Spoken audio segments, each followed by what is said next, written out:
미국의 기독교 작가 필립 얀시는 어느 날 큰 교통사고를 당했습니다. 응급실에 실려간 그에게 응급의가 심각한 얼굴로 어깨를 누르며 아픈지 물었습니다. 얀시는 비명을 지르며 아프다고 했습니다. 이번에는 척추를 누르며 아프냐고 물었습니다. 그렇게 응급의는 온몸을 곳곳을 눌러가며 아픈지를 물었고 그때마다 아프다고 큰 소리로 비명을 질렀습니다. 그런데 얀시의 온몸을 전부 누르고 난 응급의는 심각한 얼굴 대신에 미소를 지었습니다. 얀시는 남의 아픈 몸을 누르며 왜 웃느냐고 그렇게 물었습니다. 그래야 응급의는 이렇게 대답을 합니다. 아프다는 것은 신경이 살아있다는 증거입니다. 당신은 심각한 사고를 당했지만 하반신 마비나 전신 마비를 걱정하지 않아도 되고 이제 치료만 잘 받으면 됩니다. 이 말을 들은 얀시는 고통이 은혜임을 깨달았다고 합니다. 여러분은 무엇이 은혜라고 생각하십니까? 잘 되는 것만 은혜가 아닙니다. 잘 되지 않는 것도 은혜입니다.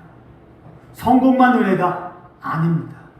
실패도 하나님의 은혜입니다. 할렐루야. 아멘. 본문은 은혜를 헛되이 받지 말라라는 제목의 말씀이에요. 이 시간 우리는 본문을 통해서 우리가 하나님의 은혜를 헛되이 받지 말아야 하는 이유를 깨달으며 은혜를 받고자 합니다. 본문 1절 말씀 보십시다. 우리가 하나님과 함께 일하는 자로서 너희를 권하노니 하나님의 은혜를 헛되이 받지 말라. 사도 바울이 뭐라고 말했습니까? 하나님의 은혜를 헛되이 받지 말라고 했습니다. 이 말씀 속에는 우리가 하나님의 은혜를 받은 자로서 어떤 삶을 살아가야 되며 어떤 자세로 살아가야 되는지를 말씀하고 있습니다. 은혜 받은 사람은 은혜 가운데 살아가야 되고 은혜로 살아가야 됩니다. 우리가 무엇으로 구원을 받았습니까? 십자가의 은혜입니다. 우리가 무엇으로 천국에 들어갈 수 있는 믿음을 가지게 된 것입니까? 하나님의 은혜입니다.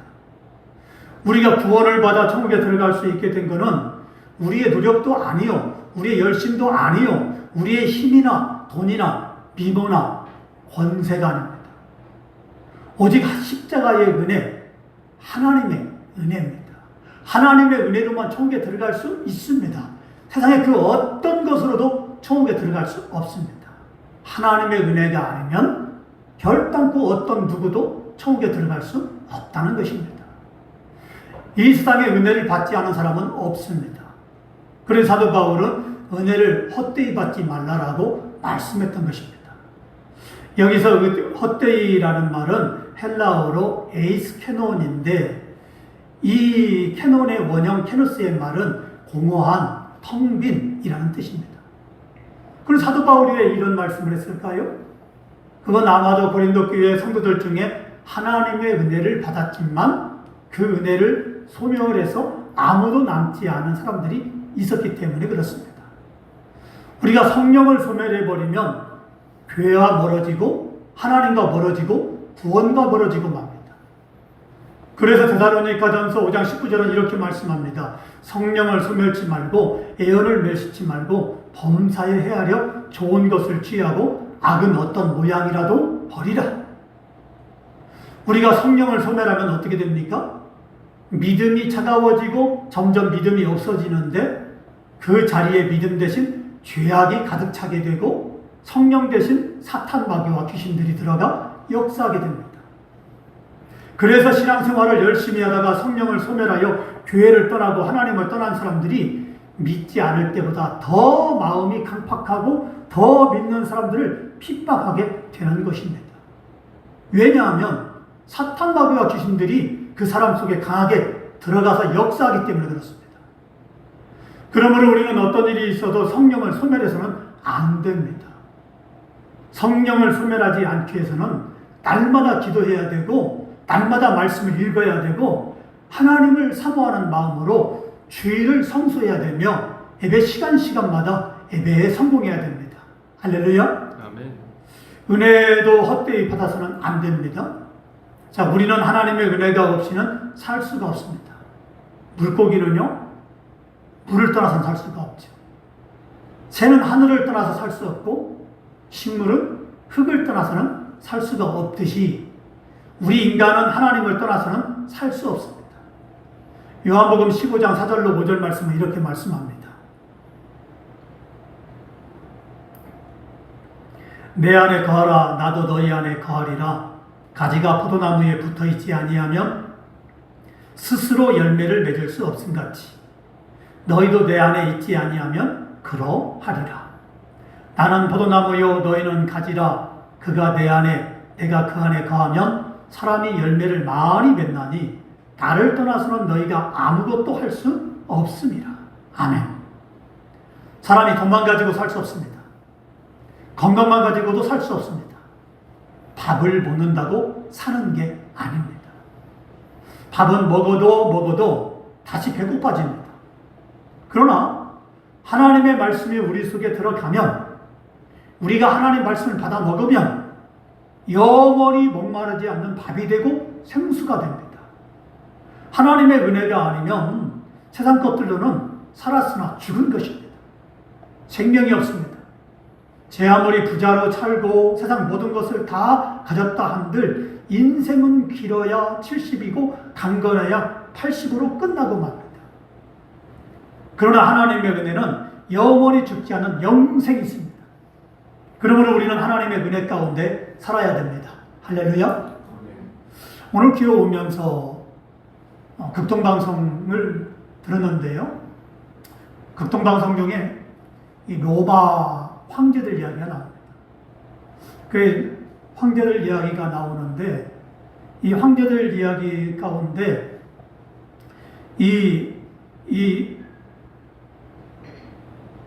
그 황제들이 20년 기간 동안에 로마 황제가 18번이나 바뀌어요.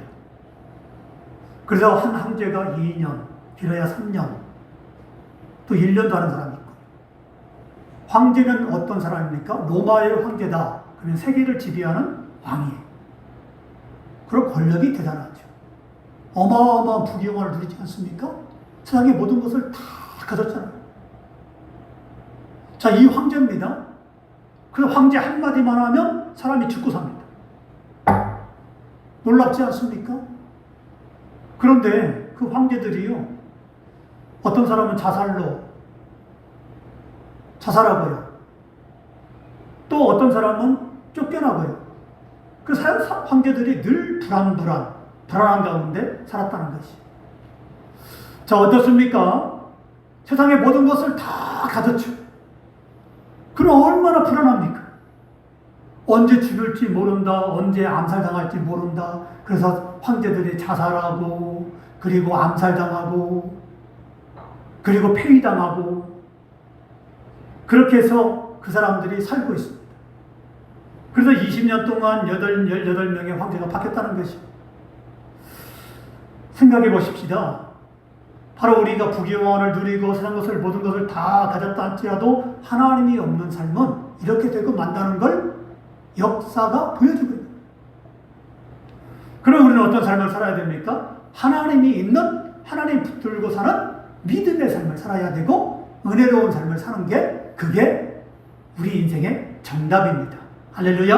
아멘. 그 나머지는 다 오답이고 나머지는 다 틀린 답이에요. 오직 하나님의 말씀에 순종하고 하나님의 뜻대로 살고 하나님 말씀대로 사는 게, 그게 믿음의 정답이고, 그게 복된 삶이고, 그게 은혜로운 삶이고, 그게 성공의 삶이고, 바로 그게 축복의 삶입니다. 그러지 못한 삶은 바로 하나님을 떠나게 되어 있습니다. 우리는 하나님의 은혜와 사랑을 잘 받아야 됩니다.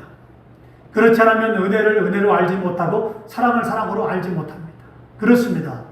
우리가요, 어렸을 때는 부모의 사랑을 잘 몰라요. 그냥 당연한 것으로 합니다.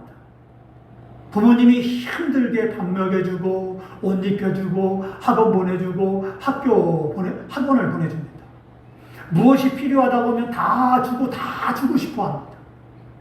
이것이 부모님의 헌신적인 사랑이죠. 그런데 이런 부모의 사랑을 모르고 자신의 마음에 들지 않는다고, 기분이 나쁘다고 부모님이 말할 때 막 대들고 성질을 부르기도 합니다. 이런 사람은 부모님의 은혜와 사랑을 알지 못하는 불의자식이에요. 마치 청개구리 같은 자식입니다.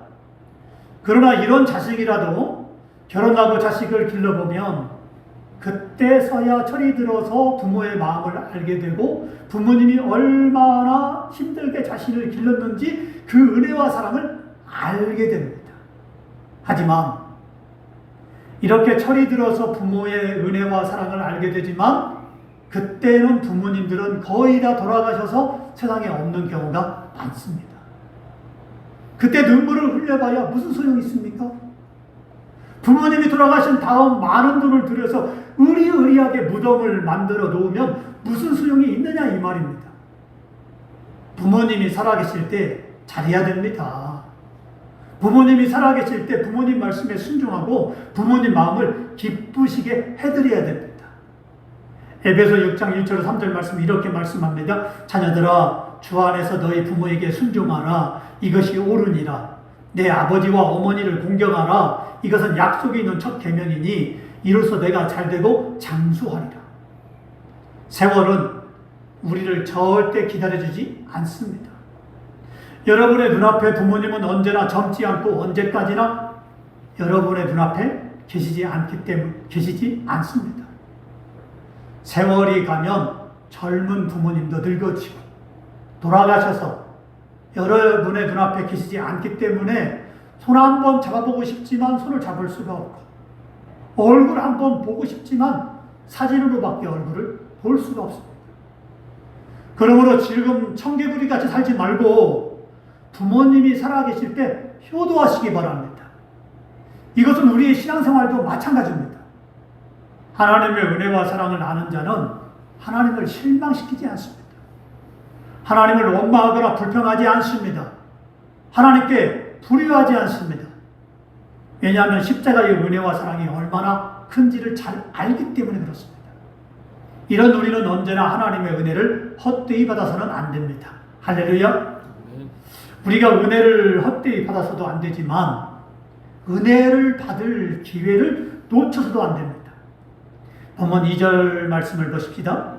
이르시되 내가 은혜를 베풀 때에 너희에게 듣고 구원의 날에 너를 도왔다 하셨으니 보라 지금은 은혜를 받을 만한 때요 보라 지금은 구원의 날이로다.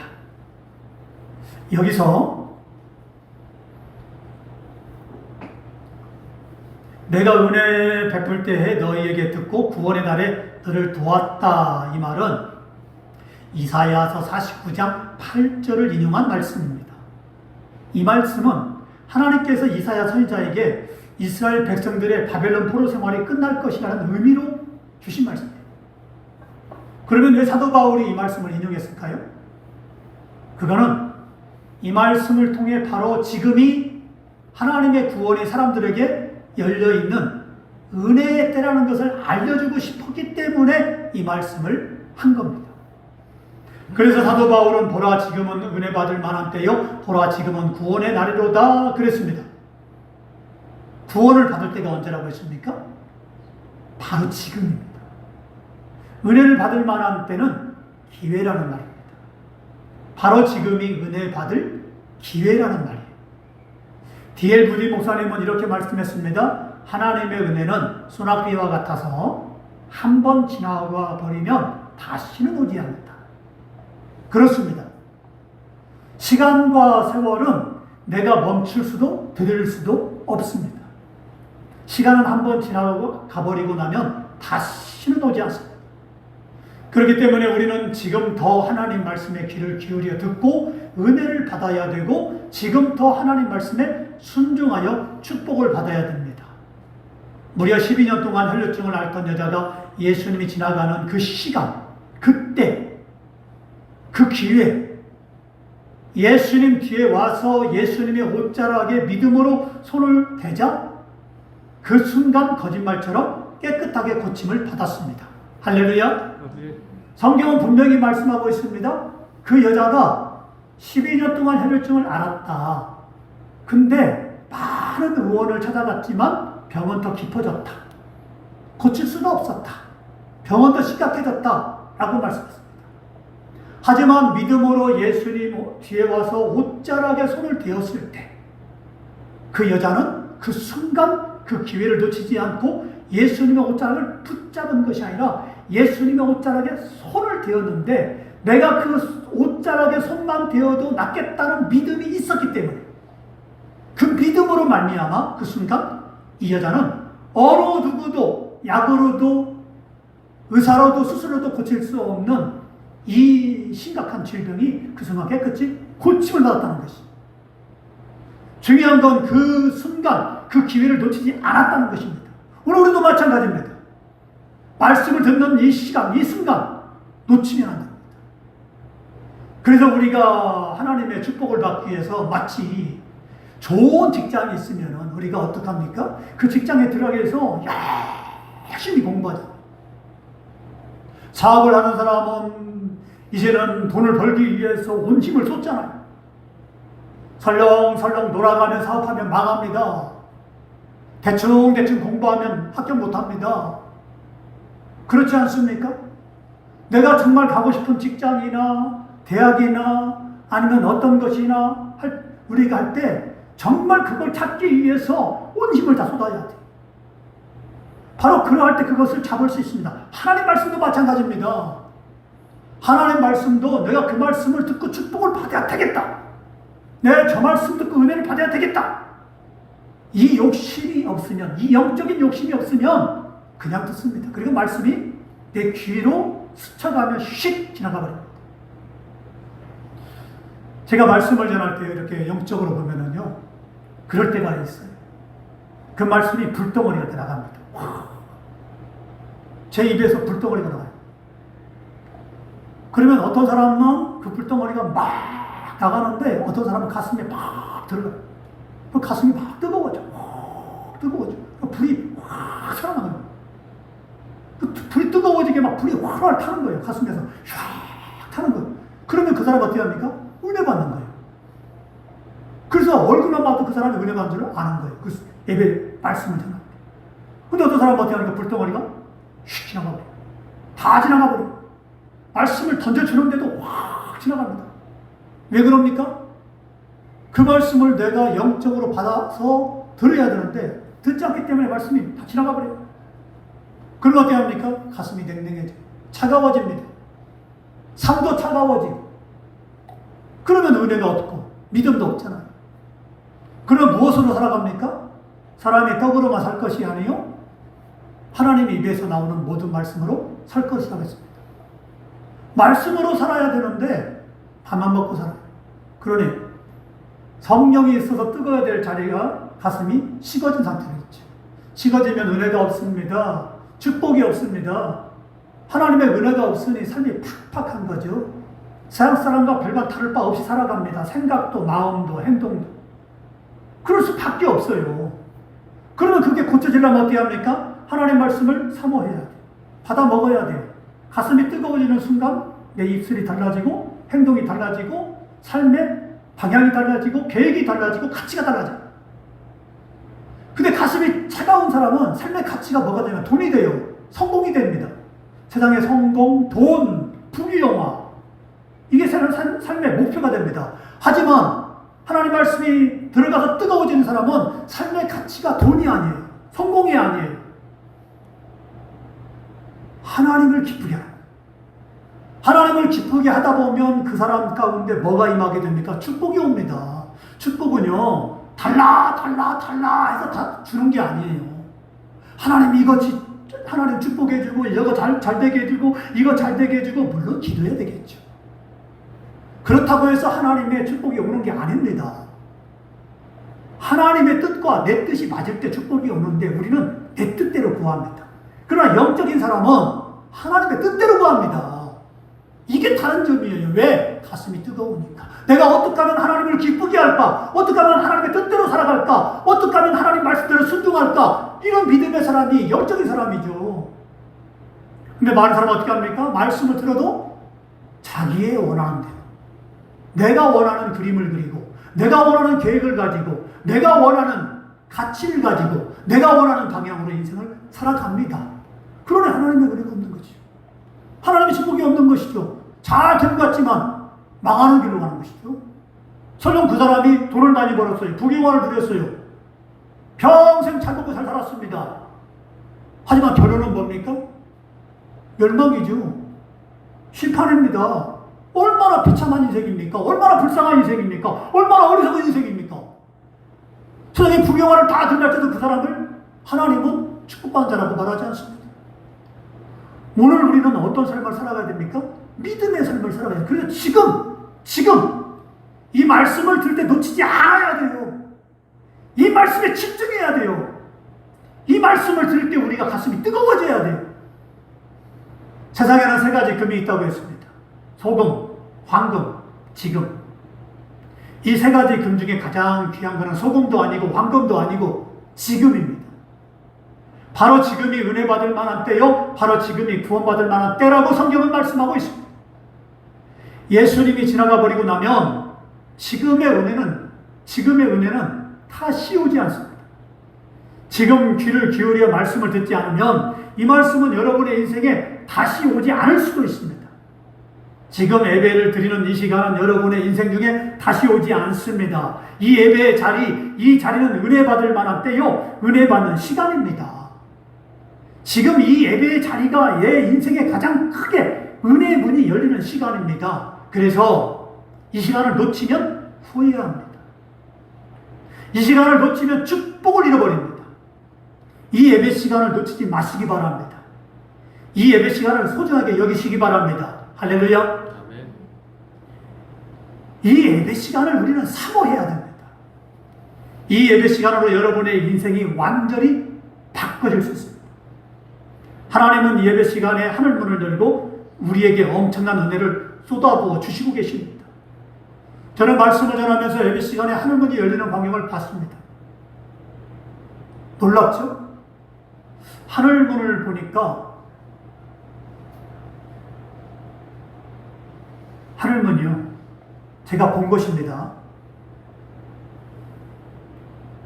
사각형이에요. 반듯한 사각형. 큰 사각형. 근데 이렇게 보니까 내 마음에도 여러분의 마음에도 문이 있다. 어떤 사람은 그 문이 열린 사람이 있는가 하면 어떤 사람은 문이 열리지 않은 사람이 있어요. 하나님은 왜 그 문이 열린가 봤더니 그 선물 보따리 우리 왜 보면 다른 사람에게 선물을 주려고 하면 이렇게 선물을 포장하잖아요. 그죠? 포장해 주지 않습니까? 그런 것처럼 크고 작은 이 선물이 엄청나게 많이 쌓여 있더라고요. 근데 하나님이 그 선물을 천사를 통해서 막 쏟아부어 주고 있어요. 예배 시간에. 어떤 사람은 그 선물이 가슴속에 내려가는 사람이 있고 문이 열려져서 받는 사람이 있는가 하면 어떤 사람은 받지 못한 사람이 있더라고요. 자, 그렇기 때문에 우리가 이 예배 시간에 집중해야 돼요. 이 예배 시간에 영적인 욕심을 가져야 돼요. 이 예배의 자리가 얼마나 소중한지를 알아야 돼요. 이 자리는 축복의 자리예요. 이 자리는 은혜의 자리입니다. 내가 이 예배 시간, 한 시간, 이 시간 예배 시간의 말씀을 통해서 우리가 내 인생이 완전히 뒤바꿔질 수 있는 시간이에요. 근데 많은 사람은 예배 시간을 하찮게 여기는 사람도 많고, 소중하게 여기지 않는 사람도 많습니다. 아무렇게나 예배를 드리는 사람도 많습니다. 하나님은 이 예배 시간에 하늘문을 열고 우리에게 엄청난 은혜를 쏟아부어주고 계신다는 사실을 잊지 말아야 됩니다. 지금도 하나님은 우리에게 은혜와 축복을 쏟아부어주고 계십니다. 그러므로 우리는 예배를 소중히 여겨야 되고 은혜를 헛되이 받지 말아야 됩니다. 할렐루야.